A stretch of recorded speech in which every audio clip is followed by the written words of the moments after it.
There's still a lot on the line here in Eastern Europe. Try to fight for those final 2 slots to be able to make it over to the Bali Major. Spirit already guaranteed a slot over there, but who's going to be able to join them? Currently, of course, 9Pandas with a game advantage in this vital series as well. With a win, guarantee their spot, but of course increases their chances without a doubt. And if they're able to continue with a performance like that, Danog, we could have a very quick final series of the night. Yeah, I mean, they played it amazingly. You gotta say, though, we just really didn't feel the collapse of Spirit, you know? Like, it did fine enough in the lane. It was able to survive a little bit of the early harass coming through from the Wind Ranger, but you could do that on anyone that builds into the Vanguard, right? And I think they just need that consistent AoE team fight that's really going to enable him. So maybe they're going to push up the priority on Collapse a little bit. This time around, Team Spirit, they're the ones with second pick, so they're the ones that are going to be the ones to most likely have the edge when it comes down to the laning phase. But, I mean, you've seen 9Pandas do it in the past, right? I think this is the sort of game where they might even let the Magnus through and first pick it, because they have the capability of playing it in every single one of their lanes. Okay. What do we think they look to do in cases of Pugna Storm that we see from Spirit? Are you happy with the mag and then respond to the Pugna Storm with something at the 8th? I would just ban the Pugna, to be honest, right? Like, I really don't think you're as worried about the Storm if the Pugna isn't in the game. The threat of it is just that there's no downtime. You know, like IO, there's a little bit of downtime, and it's dependent on things. All Pugna needs is Tranquil Boots, and like, if you get lucky, you get a Trusty Shovel, and you get a bunch of healing salves that you just keep backpacking for yourself. And then it's just go, go, go. You just play around each other a fair amount. So that's really the main area of concern that I would have, but outside of that, no real worries for me. So if that would be the case, I mean, it kind of fits in, right? You said the potential for Pandas to first pick the Magnus. Well, they banned it in the previous game. So you can just swap the Magnus ban with the Pugna ban and then pick it up yourselves. So it's a pseudo ban, pseudo block pick, however you want to say it. So we will see if that is the case heading into this game or not. So before this, I just had a quick look at the overall DPC rankings, assuming Liquipedia is correct. 9Pandas is sitting on 996 points, with the minimum required being around 1220. That's obviously going to reduce in the coming years. Last year it was 1020. And Team Spirit right now are on 720, with already 200 points from this season, because they're guaranteed at least third. So, I mean, Spirit, if they're able to get first place at the end of everything, that brings them to that magic 1020 that got them there last year, and then, you know, you have the potential to get more points from the Major too. The 720 points, is that including the guaranteed 200 or no? Yes. So okay. They need this. First place gets them to 1020. So, all right. Pretty valuable. 9Pandas, their 996 is only with 100 guaranteed points, because there's still a world, even if they win this game, that they could finish 4th in the DPC. Sure. So it's every game is going to count for both of these teams. Both of them obviously have a lot to play for to be able to get to the Major, to get potential DPC points there, but we know how valuable it is getting them from the leagues on their own. So we'll see what happens. Very happy that 9Pandas have gone for the Pugna ban, and I would keep the Magnus in, honestly. We've seen Kiyotaka play it, we've seen Miro play it, we've seen Ramses play it. Ramses probably with the least amount of success of the 3, but you just want that flex, and it feels like he's on today. So an on Ramses where he's playing it is, or close to his peak, is scary no matter what hero he plays. Yep. Of course, the other options would be Techies, Beastmaster, One of the first phase bans last time. Turn to ban. And it again. Okay. So I think it always just leaves the opening for the Tinker. Maybe not this game, right? But if they didn't pick Tinker last game, no, the banning out the Spirit Breaker, sure, because like that's one of the things that you can always just look to chase him, and you don't need much to do it, so you can get him in that really dangerous or vulnerable window that the Techies has. So if 9Pandas want to pick it, it's pretty much going to have to be in this at the end of this first phase, but I think they're going to look to open with the Magnus. So even though it might pain Team Spirit to do it, I would really look to ban it right now. What did they actually ban just as well? Techies too. They banned Bloodseeker last game for Spirit, but of course it could be different considering the pick priority has been changed. So that's correct. And so we know shall see. Yatoro, he has one of the best Bloodseekers in the world, in my opinion. So I think they're absolutely wanting to leave that in the pool. Radiant I mean, that's another route for them as well. For them to go Bloodseeker +1, which we've actually seen a lot of teams currently. Even some teams will first pick it, fifth pick it, if you want to call it that, and then respond with the Bloodseeker +1 at the 6-7. So that is even the route if Spirit want to go down. Mag is available though. So let's see. Spirit, they got their options. Pandas do go once again into the techies. No surprises here. I mean, this is, again, the area that Spirit might be harmed a little bit by it, where if they pick the Magnus, it's pretty much Collapse's hero, no questions asked, right? So they don't have that same level of flex, but I feel like it's just such a strong hero that can make any draft work. You know, you just pick some sort of melee hero. You know, Void Spirit position 1 works when you're playing with a mag. Like, that's crazy to me. You know, I know it's a strong hero, but you are able to scale off the back of the Empower if you're able to pick it up. So I think it's still strong enough, and I think 9Pandas probably won't want to pick, you know, an Undying or a Rubik in the first phase as well, considering they've already got the techies. Going back to the well, huh? So it's different now though. You're picking a Batrider where they're going to be able to respond to it at the 8th. So there's a potential for the Queen of Pain to get picked up for Kiyotaka. And we've seen currently... I would be worried if they didn't flex it, right? In that situation. Yeah, so the game where they still played it into the Queen of Pain, we spoke about that. There was value with it being a core because you'd have more farm priority to address the Timbersaw that was in that game. Correct. Bat vs Timber is a very good matchup. It's a big reason why they wanted to put it mid. So... of course, we'll see. I will see how it continues down in this draft, but I feel like there is going to be some value with the Quap here. Of course, I mean, Mag's still there. What else? I suppose. One of those two, in my opinion. I mean, you wouldn't want to invoke this early on, even though it's not terrible. No Doom. That's really the big two. I mean, Bloodseeker. They might just Bloodseeker. Again, a little awkward against the Lich, just because it is going to reduce a lot of your damage coming through from the right clicks early, and Batrider might be able to get aggressive, but I mean, it's so flexible. Just go the Magnus. It doesn't give away anything about your draft if 9Pandas pick it. So again, we're probably going to see Spirit now look to ban up the Queen of Pain just to keep the flex of the Batrider, like they did last game, in case they still want to give it to... Slark, I think? They got rid of Silencer, Queen of Pain, and Naga. Slark was last phase. Makes a lot of sense to me. I'm also just thinking, like, what does this Morphling ban suggest? Like, is this going to be something where you pick something like a Lifestealer, for example, you know, that's maybe a little slower to be able to farm, but again, with the Magnus, makes it a little bit more viable. Could be something like the Terrorblade, for example. Could be the Medusa, which is still in the pool, and they don't have any mana burn right now outside of the Sinister Gaze. They've got options still on 9Pandas, which I like. Obviously, Dusa not going to get as much benefit out of the Empower as other heroes, but you'll take extra damage as well. Team Spirits turn to ban. More stuff, just keeping that Tinker as a possibility, you know, the Faceless Void.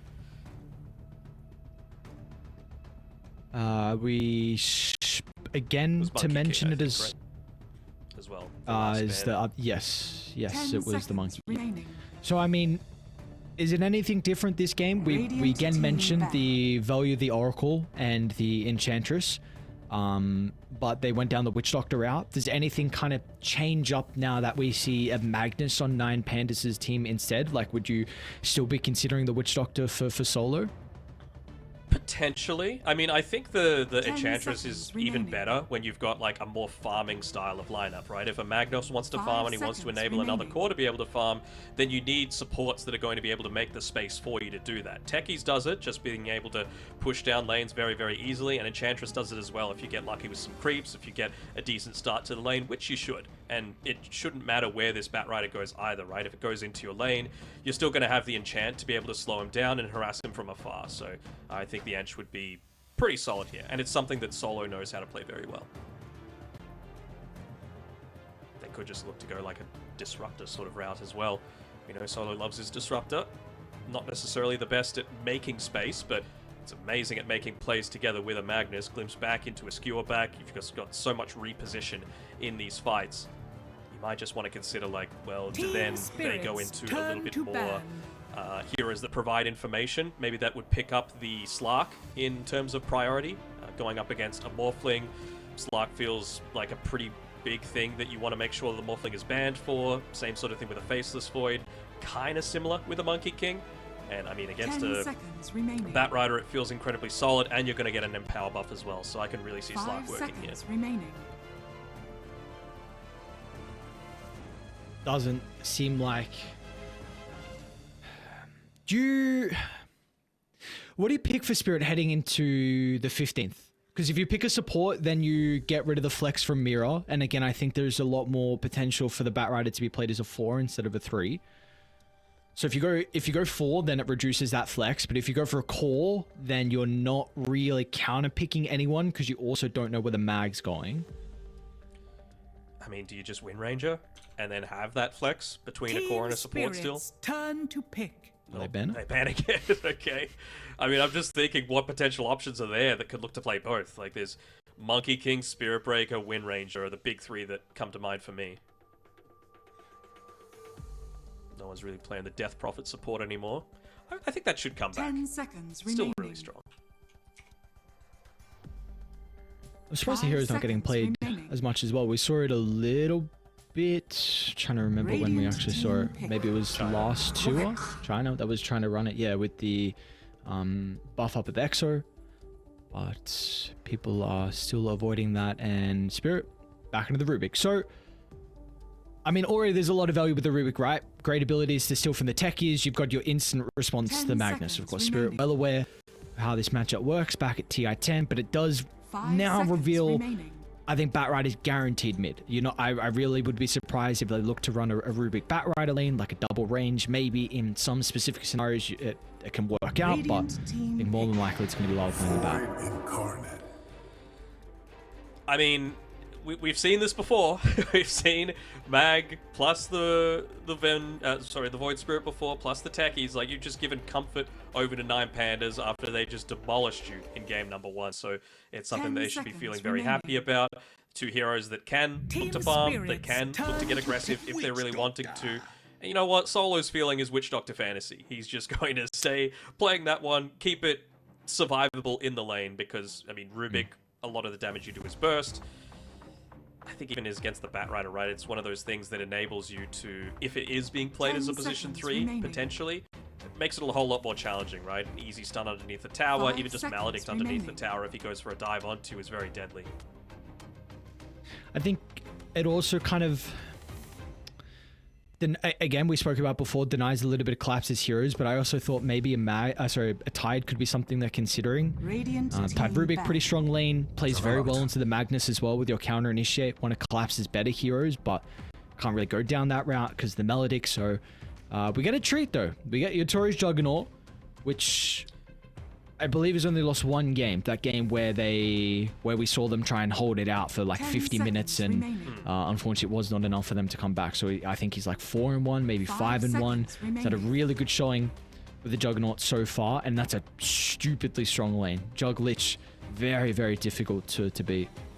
It is. You've got to make sure that, you know, you're playing around that Sinister Gaze, though, right? And we know that Maposhka's really good. This is, what, number 8 in a row on the Lich, by the way, in terms of, you know, talking about counters.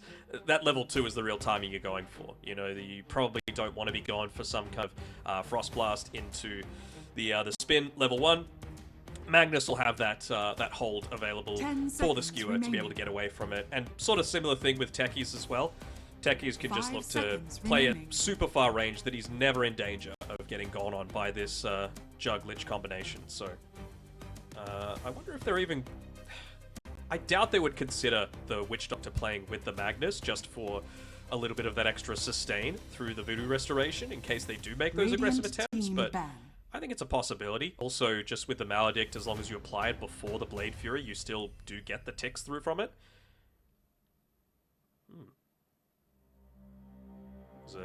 It's a good Slark ban, one of the ones that we were considering earlier on, and they're actually Leaving Collapse's hero to last. So let's think through all of the Collapse heroes, right? Well, do you want to do Pandas first? Because they have the 23rd. I was thinking Naga. I mean, they can still run this Void Spirit as a 1. Yep. It's the thing, right? You're playing with a Magnus. Team Spirits, so turn to ban. The Void one?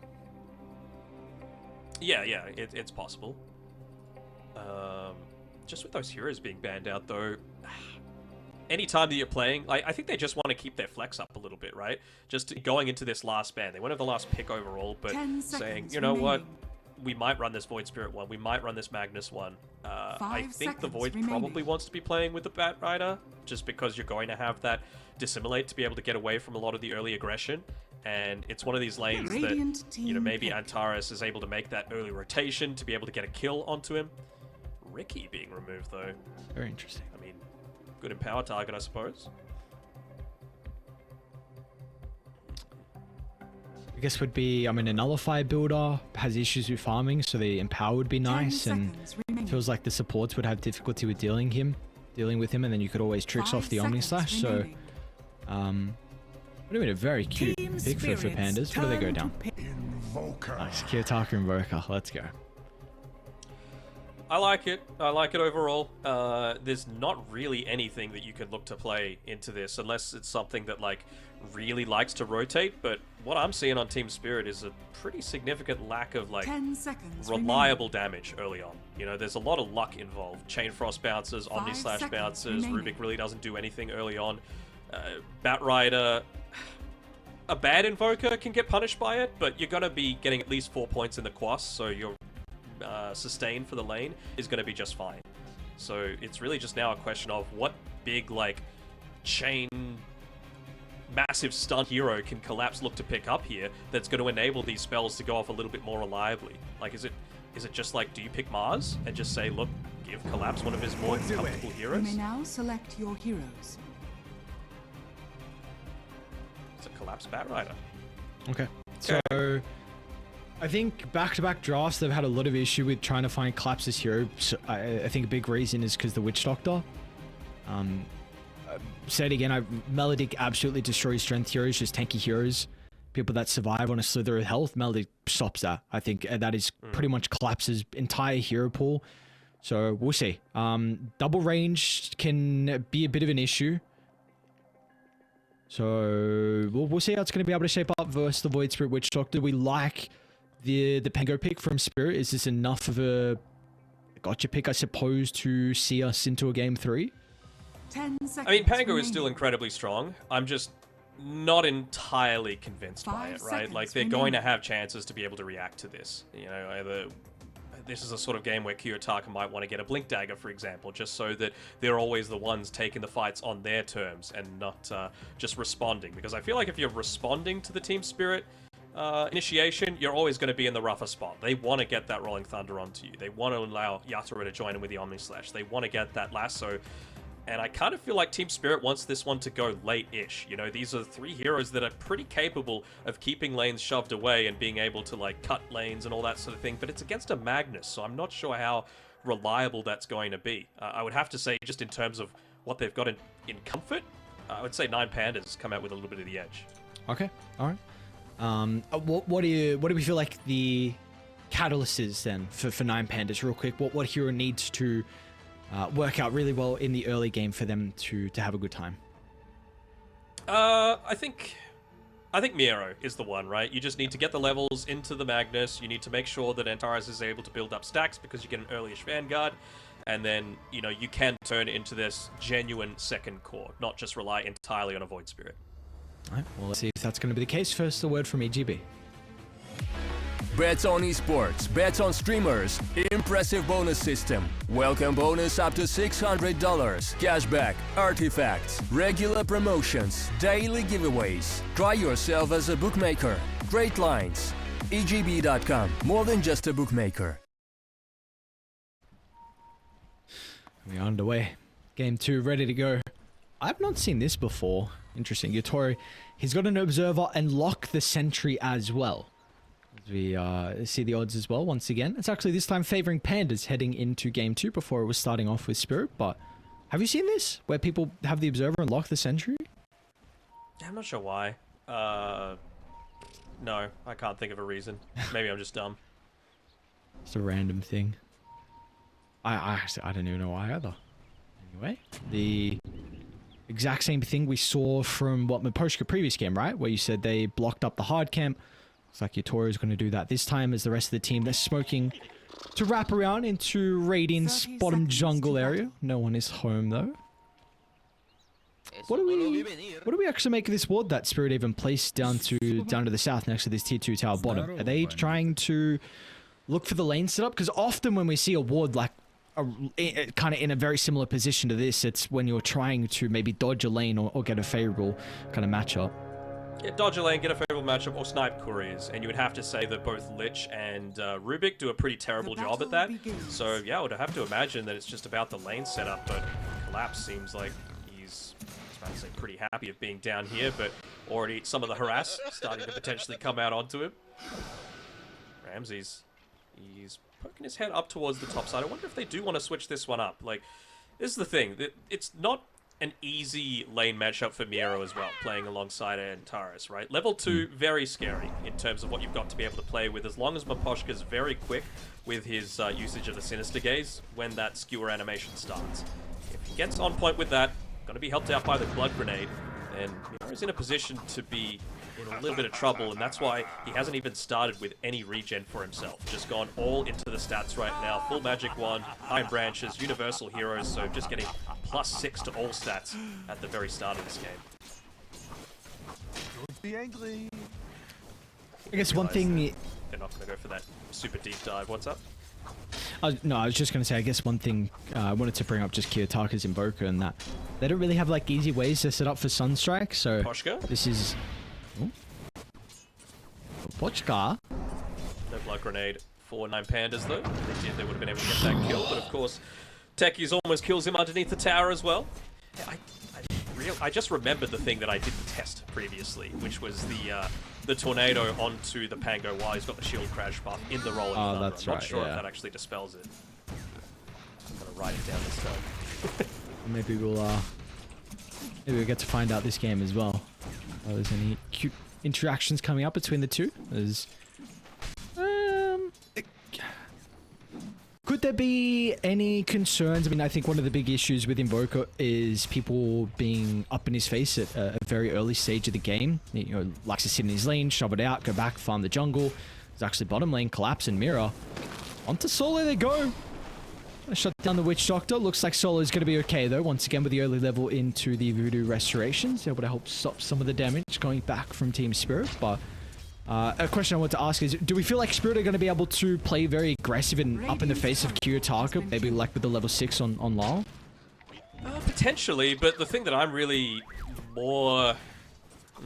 For Lyle, it's going to need to be like a tightrope that he's walking, right? Because you know that he wants to make these rotations to be able to help out the side lanes so that they can, you know, have a better time than they did in game number 1.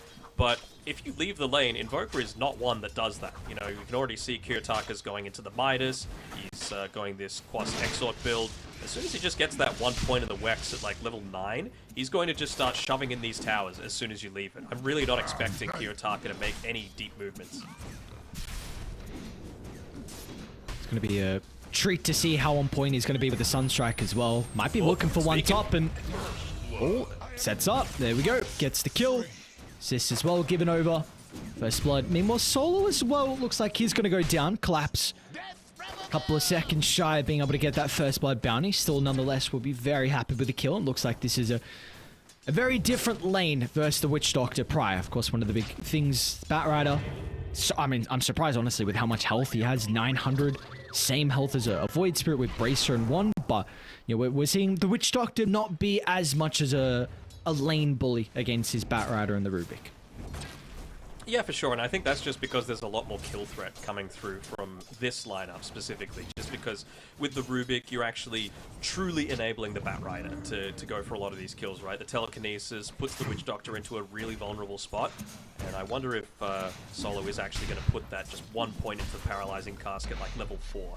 Still looking to max out the Voodoo Resto, but this certainly isn't the sort of lane where Maledicт gets a ton of value. He's a blood grenade enjoyer, it looks like as well. 2 blood grenades to solo. What do they need to do with this item? Because it definitely feels like a very, very strong item throughout the early game. Did you think, like, are you happy with the 10-second cooldown that it has? I guess maybe you could even just lose some of the damage. Nah, I think it's fine. Hang on, there's a duo going. Sorry, there's a battle going on with Antares and Solo, but look at the Poshka that comes out on top. Ramses on the bottom side. He's in a little bit of danger himself as I'm going to go juke down towards the south side, get a little bit of help from the tower. Solo going to be able to get there in time. Blood grenade. He might need to stick TP. Did they just feed him a Lotus? Maybe they did. Yeah. Oh, Antares. Oh, misses. Somehow that bomb doesn't land. He doesn't have the blast off either, so not going to be able to catch up. Although the Sunstrike, he's got the brother. He's got the brother. Oh my lord, Kiritaka, 3 from 3 already. Oh no way, dude. I will say this guy, he's a incredible invoker, and it's going to be very exciting to see how many Sunstrike he's able to land with. Really no setup. I mean, yeah, you got a couple of slows, but they don't have the easiest way to be able to set up for this big nuke. We were talking about people not paying up for the old Dota Plus, and, well, level 5 on the Invoker. Certainly not the case for Kiritaka. It is a hero that he loves to spam out. So he's so consistent on it as well. And it's one of these things that... Yeah, Miera's in a lot of danger. Sunstrike once again, but this time off the mark. And Taro's gonna try and... I did jinx him, it did. It's the classic caster curse. Always comes into play. Yatoro. That's right, it's got the Blade Fury. And Taro's did level up the blast off though. Timing a little bit shy. Still gonna be able to get rid of the healing ward though. Meanwhile, mid lane, a big kill onto Kiyotaka. Mira, along with a combination of Lyle, they didn't even need the Rolling Thunder as well to help get the kill, so maybe he was a bit distracted watching top, and Spirit pounced that. Now this tower is taking a lot of damage with the catapult wave. So this was the thing that I was actually going to mention when you're playing against the Invoker. You got to be very careful about leaving your lane because your tower could go down. Yatoro should be okay with that healing salve given over to himself, but man, Antares is just so oppressive in this top lane. There's nothing that they can look to do against it. And I mean, he's even looking to get some more setups happening with that Deep Observer ward, and he could make a play off the back of the blast off. They're just waiting for the Omni Slash, but he's a little short on mana to be able to make it happen if he did go for that dive. You'll get the next one. But I mean, Miero has almost gotten to that point where Antares is truly going to be enabled to make a lot more of these plays, make some of the stacks for himself. Vanguard just 150 gold away. You're really not as concerned in that lane. You can still just look to go for the genuine, honestly, a tri-core setup, right? This is what I was talking about. Spirit, they are fairly happy to be able to bottom lane farm a decent amount. They're also happy with getting some kills potentially onto Ramses. Solo, nothing he can do. Now have to watch his carry get burnt to a crisp, and now Lyle sees a freebie. They'll get a glimpse of Solo trying to evade out to the right side, but now puts Lyle in a perfect position to be able to bounce back off the crystals. A double kill secured. Lyle is on a roll. Top of the net worth. One is mid lane. Now helps to try and secure with the off lane as well. Was that a pun? No, but Yatoro... They've got the RP, so we can't Blade Fury TP out, and the Sunstrike, that's going to follow very shortly. Kiyotaka rewarded with the kill, beautifully done with the RP at the ready. They instantly started to play aggressive, recognizing Yatoro had no escape avenue with everyone showing down bottom. You love the timing as well from Kiyotaka. I mean, this is the thing that a lot of people don't talk about, is that you need to make sure that you're on point with your Sunstrikes, not just using them to get assists, you need the kill, because it gives you that all-valuable experience that you need to be able to, still be impactful while staying in your lane. Like, he's gotten into the Midas now. As soon as he gets the 4th point in the cross, he'll start to summon some of those Forge Spirits and really look to put a lot more pressure onto the Team Spirit Tier 1 tower, but let's see if they've been able to scout out this smoke happening up towards the top side. Miero, he's priority number 1. Yeah, Miero's 6. Oh. He's got that Vanguard, man. He's not really all that concerned. Deep. It's not. Oh, Omni Slash. A little unlucky with some of the bounces. Heavy commitment, but still get the kill nonetheless.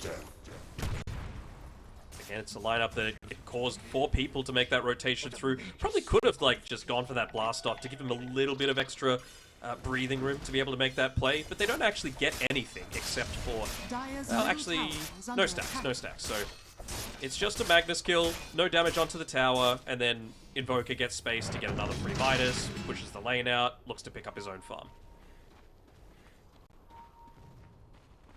Continue hunting though. He's right underneath the Watcher. Oh, the Rolling Thunder already. Mirror stole the no way. Oh, Mirror. What do you do? Oh, what do you do, Kiyotaka? Hoping. Get knocked in the low ground. And Taurus might have just fed himself to the wolves as well, lol.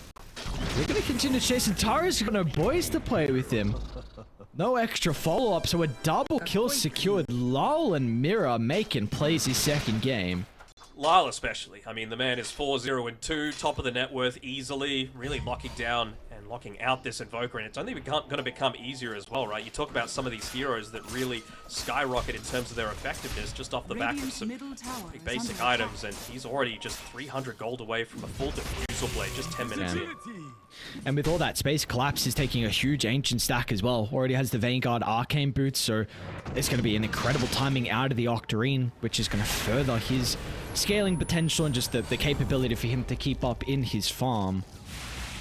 The relentless pressure continuing to try and be a nuisance to Kiyotaka. Sunstrike gets stolen, and well, they are a team that has a lot of ways to hold people into place, so I wonder if they're going to look to try and make a smoke play. Mirror's got one currently.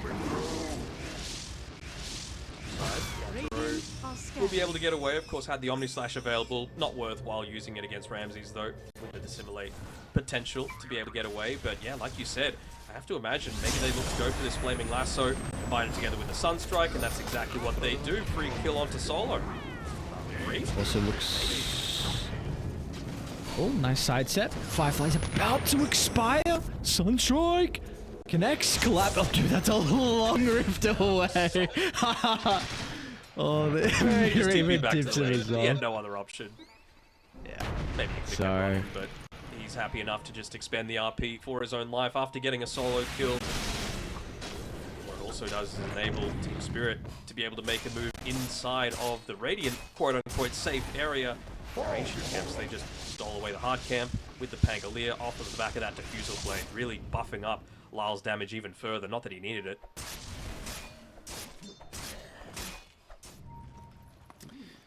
And we haven't spoken too much about Mr. Ramses this game. 1-2-0. So we actually take a... Damn, that HEB odds heavily favoring Spirit, even with just a 2,000 net worth lead, but maybe off the back of the kills as well. They'll get this one onto Solo this time, so pretty good position for him at least. Out on Team Spirit. Maybe thinking that they're going to make a move towards it, so that's the best way to kind of bamboozle them a little bit, is move to the complete opposite side of the map. Try and catch out someone farming. They went for an attempt on Ramses previously, and, well, they're going to try for it again. They'd be happy enough with Kiyotaka as well, but going to need to make it happen quickly. Just placing a ward down is not good enough against this scaling lineup. Just with that space, it means that Miero is actually able to take out this, and it seems like they're going to go for this big wombo combo team fight in the next, like, 5 or so minutes on 9Pandas. Going into the Blink Dagger on the Magnus. That's what he's looking to scale for before the Echo Saber and Harpoon, because Cataclysm is what is on the cards for Kiyotaka. Damn. Alright. I was thinking, like, level 9 is typically where you want to put the first point into the Exort, because you already get that double Forge Spirit benefit, and we know how value just one Wex point is these days, but if you're playing around this Cataclysm, just pump everything into Exort if you can. Radiant's bottom tower has fallen. But that's going to require a lot more space for them to find their farm. We see Ramses' Echo Saber is going to be into the Manta style, but he's still a little bit down there in the net worth, and with the Scepter Rush, Kiyotaka needs some more time as well. And Spirit, they don't want to let them have that. Very active across the map. Last T1 tower has been claimed. Troy has been able to find his Battle Fury as well. So he's importantly got his farming accelerant, but it's going to be the 4 other boys looking to just sweep through, prevent as much farm as they possibly can for 9Pandas to get. They were even scouting with the stolen Sunstrike just before it expired. See that Antares is sitting down here on the bottom side, and he's probably dead off the back of this. Maybe not wanting to use 2 ultimates, but looks like they will. Nero makes the TP, but didn't have his Blink Dagger available. It's still on the courier right now. Hasn't been spotted out on him just yet, but a lot of these deep wards are providing a ton of information that Miposhka's been able to place down. Top lane. What's going on here? Ramses solo Omni Slash from Yatoro. Ramses, he's out of ultimate charges, and they're going to be able to snipe him down from afar. So, meanwhile, there was also a Sunstrike on the opposite side of the map, but that's not really an important kill. They continue to slow down this carry Void Spirit. 3 deaths currently for Ramses.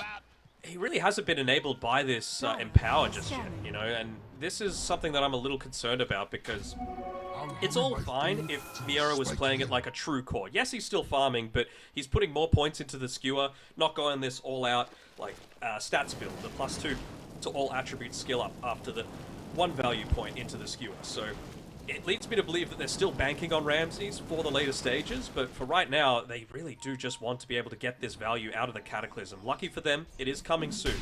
Just 50 or so gold away for Kiyotaka to be able to pick that one up. He's almost maxed out the Exort as well. If he can get up to level 12, just so that that is completely the case, then, of course, with the extra level that you get from finishing up the Aghanim Scepter, really does buff up your damage. It's going to come down to how they find this initiation, though, for Pandas. And you got the Void Spirit, you got the Magnus. Yeah, I think they could just... They want to make sure that they smoke right underneath any sort of vision that they guaranteed to have. Can't afford to be off to the side underneath some sort of vision that Team Spirit have. Look at all the wards Solo's placing down around this mid lane. It's in Miro. Be able to get a quick pick off. Who else has been caught?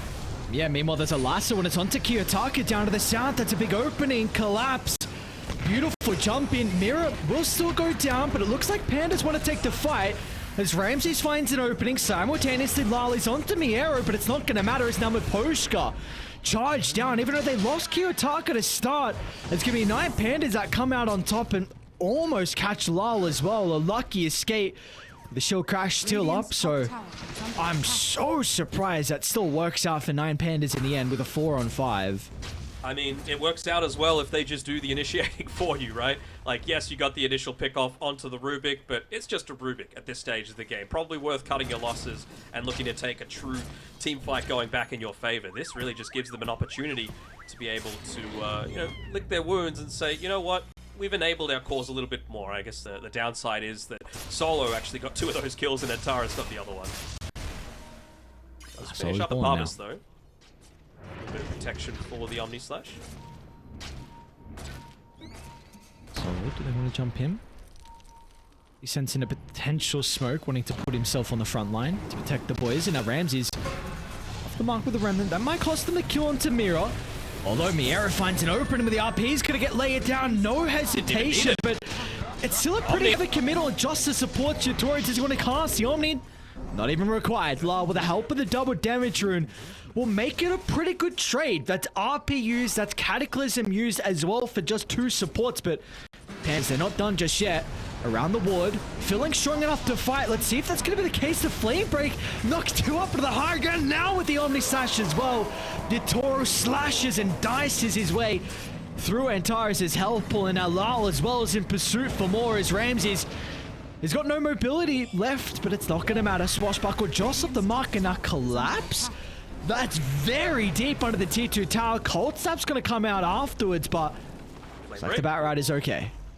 Just wondering if you might just launch a Flame Break out onto Ramses for that miracle play, but wasn't able to do it. I mean, Solo was actually pretty happy to be bumped up onto that high ground, able to cast the Death Ward with no one able to hit him in return, but it did mean that Voodoo Restoration maxed out wasn't able to benefit the entire team. I'm still a little surprised that he hasn't even put a single point into this paralyzing cast. It's a decent amount of value just with the 1 point in the middle of these hectic team fights, especially considering they have gone for this like full-on wombo combo team fight style.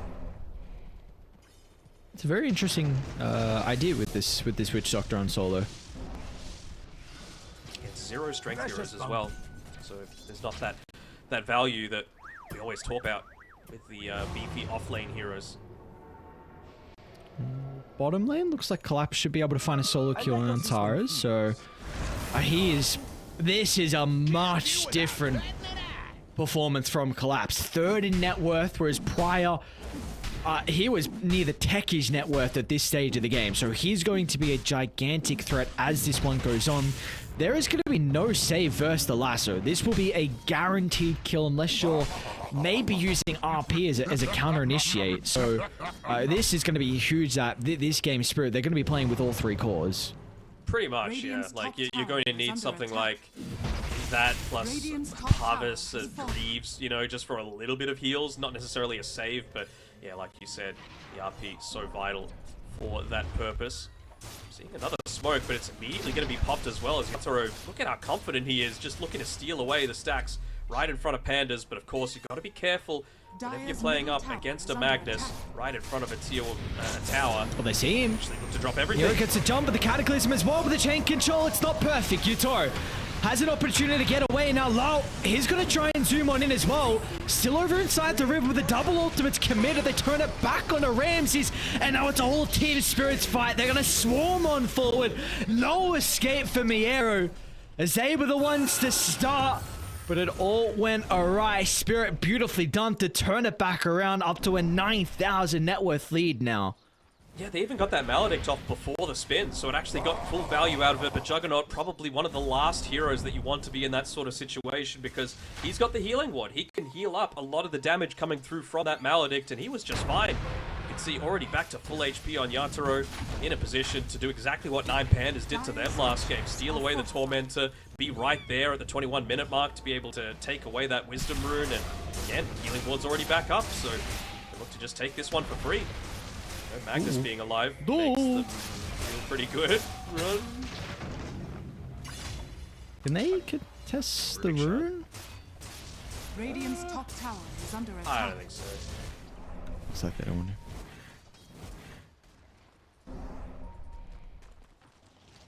Just seeing if there's any value shards.